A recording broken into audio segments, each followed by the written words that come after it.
Assalamualaikum warahmatullahi wabarakatuh.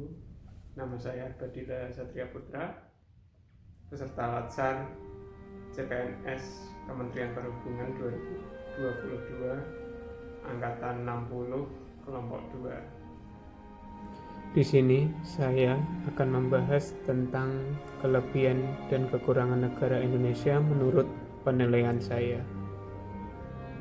Kelebihan Indonesia sebagai negara kesatuan. 1.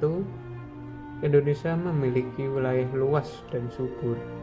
Indonesia adalah negara dengan tanah yang subur dan kaya sumber daya alam. Diketahui luas negara Indonesia adalah 5.193.250 km persegi dengan wilayah yang meliputi daratan, lautan, serta sumber daya alam. Indonesia bisa mencukupi kebutuhan hidup masyarakatnya. Kedua, memiliki keindahan alam. Bukan jadi hal baru lagi jika Indonesia dikenal karena keindahan alamnya. Keunggulan Indonesia karena keindahan alamnya bisa menarik wisatawan dari berbagai negara di dunia.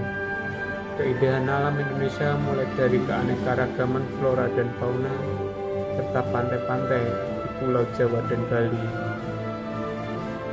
3. Memiliki tata krama. Salah satu keunggulan NKRI di berbagai bidang adalah memiliki tata krama. Indonesia dikenal akan kesopanan dan keramahannya. 4. Jumlah dan potensi penduduk yang besar. Indonesia berada di urutan keempat dunia karena jumlah dan potensi penduduk yang besar. Hal ini merupakan potensi yang tidak ternilai harganya untuk membangun kesejahteraan bangsa Indonesia. Kelima, wilayah yang strategis. Berada di wilayah yang strategis juga menjadi keunggulan bangsa Indonesia. Indonesia berada di posisi silang dunia yang membuat wilayahnya menjadi ramai. Posisi tersebut membuat Indonesia mudah dikunjungi oleh negara-negara lain di dunia. Keberagaman suku. Indonesia adalah negara kepulauan. Dari geografis yang berbeda-beda tersebut, Indonesia memiliki banyak sekali suku. Setiap suku bangsa mempunyai ciri atau karakter tersendiri, baik dalam aspek sosial maupun budaya.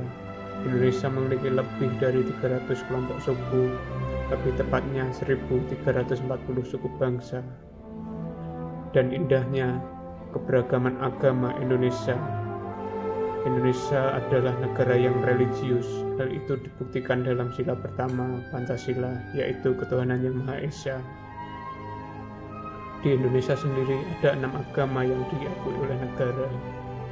Keenam agama harus hidup berdampingan di masyarakat dengan prinsip toleransi antar umat beragama. Berikut kekurangan negara Indonesia menurut penilaian saya. Pertama, tingginya nilai korupsi. Kasus korupsi di Indonesia masih terus terjadi. Korupsi termasuk kejahatan luar biasa yang berdampak pada masyarakat dan merugikan negara. Korupsi berdampak pada kemiskinan dan kesenjangan sosial. Selain itu, korupsi menjadi awal dari permasalahan lain seperti naiknya harga kebutuhan pokok dan mengganggu penciptaan lapangan kerja karena masih banyaknya pejabat yang ingin memperkaya diri. Kedua, pungutan liar. Praktek pungutan liar atau pungli sudah merupakan budaya dan sudah mendarah daging di negeri ini. Pungli sudah bukan lagi rahasia umum. Hampir setiap tempat dapat kita temui, terutama di lembaga-lembaga pelayanan publik, baik pemerintah maupun non-pemerintah, dan berlangsung secara terbuka dan transparan tanpa ada perasaan bersalah bagi para pelaku pungli. Semua dilakukannya dengan sadar untuk mendapatkan penghasilan lebih dan memperkaya diri. Ketiga, angka kriminalitas yang tinggi. Tidak bisa dipungkiri bahwa angka kriminalitas di Indonesia tergolong tinggi, terlebih di kota-kota yang banyak menjadi sarang penyakit masyarakat. Perampokan, pemerkosaan, pembunuhan adalah berita-berita yang sering menghiasi headline koran nasional. Potensi atau masalah yang akan dihadapi negara Indonesia menurut penilaian saya.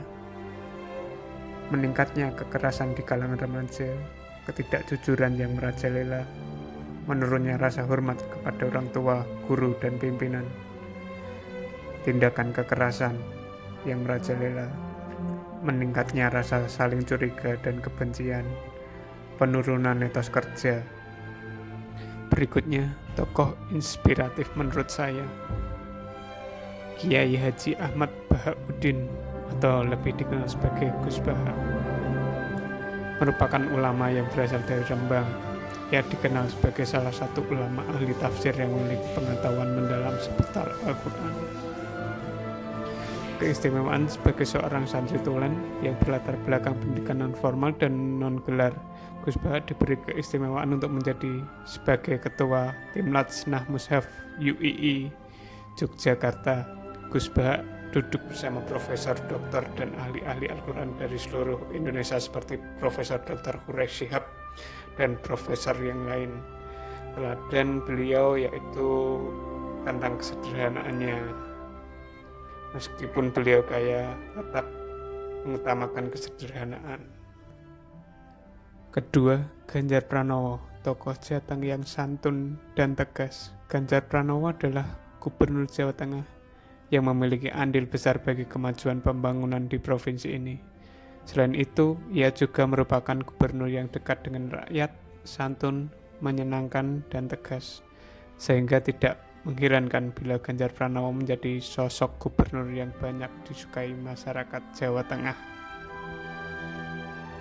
Yang ketiga, Joko Santoso, tidak lain tidak bukan adalah orang tua saya sendiri yang mempunyai kerja keras tinggi, aktif dalam berorganisasi di masyarakat, tidak pernah meminta balas budi atau mengharapkan pamrih, selalu bertanggung jawab dengan apapun yang beliau kerjakan.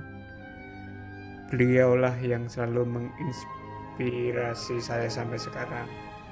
Terima kasih Bapak atas semua yang telah diberikan kepada saya. Mungkin saya tidak bisa membalasnya. Demikian video saya, semoga bermanfaat. Wassalamualaikum warahmatullahi wabarakatuh.